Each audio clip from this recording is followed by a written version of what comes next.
Carl Zimmer, The New York Times, October 3, 2017, 000 IST Human expansion and analysis of DNA recovered from the fossils hints at enormous migrations that shaped Africa. Photo credit Jessica Thompson via NIT. It was only 2 years ago that researchers found the first ancient human genome in Africa. A skeleton in a cave in Ethiopia yielded DNA that turned out to be 4,500 years old. Recently, a team of scientists reported that they had recovered far older genes from bone fragments in Malawi dating back 8,100 years. The researchers also retrieved DNA from 15 other ancient people in eastern and southern Africa and compared the genes with those of living Africans. Their analysis, published in the journal Cell, reveals important clues to Africa's mysterious prehistory, including details of massive migrations that shaped the populations we know today.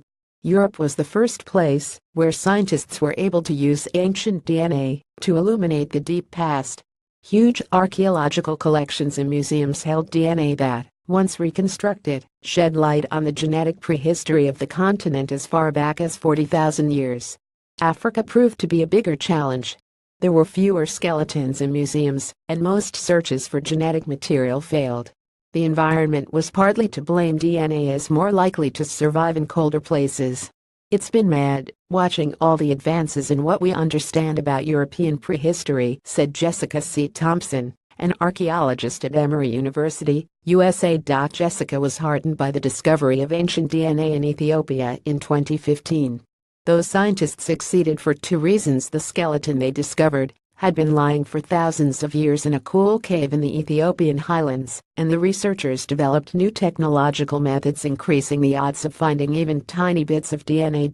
More recently, Jessica teamed up with experts in ancient DNA and began searching for skeletons in Malawi.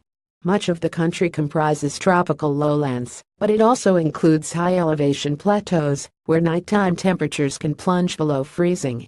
Eventually, she and her colleagues discovered DNA-bearing skeletons as old as 6,000 years in caves in the highlands. David Reich, a geneticist at Harvard Medical School, USA and co-author of the new study, and his colleagues analyzed DNA from 16 of these fossils, along with the one previously found in Ethiopia, comparing the genetic material with that of living people throughout Africa and on other continents. This analysis allowed them to determine how living Africans descended from ancient populations, which are older in Africa than anywhere else on Earth. Africa is now going to be fully included in the ancient genomics revolution, David said. We're going to be able to do a lot of things in Africa that we've been able to do in Europe and elsewhere. Africa is where our species evolved at least 3,000,000 years ago. Previous genetic analysis of living Africans had suggested that their ancestors began splitting into distinct groups more than 2,000,000 years ago. Roughly 70,000 years ago, some Africans moved out of Africa, becoming the ancestors of non-Africans. The new study also sheds light on exactly which Africans spread to other continents. Little flow of genes. Once humans expanded out of Africa, there was little or no flow of genes between Africans and non-Africans for tens of thousands of years, the new study indicates. But David and his colleagues discovered that a 3,100-year-old girl in Tanzania was profoundly different from the older East Africans. A third of her ancestry could be traced to early farmers in the Near East. Previous studies of living East Africans had hinted at some Near Eastern ancestry, but the new analysis shows that people from the Near East spread into East Africa at least 3,100 years ago. Near Eastern genes were also found in a skeleton from South Africa about 1,200 years old. In all, these genetic patterns suggest that early farmers or herders from the Near East swept down through Egypt into East Africa several thousand years ago. They then kept expanding over the centuries until their descendants reached the southern edge of the continent. Around the same time, another expansion driven by agriculture was taking place in West Africa.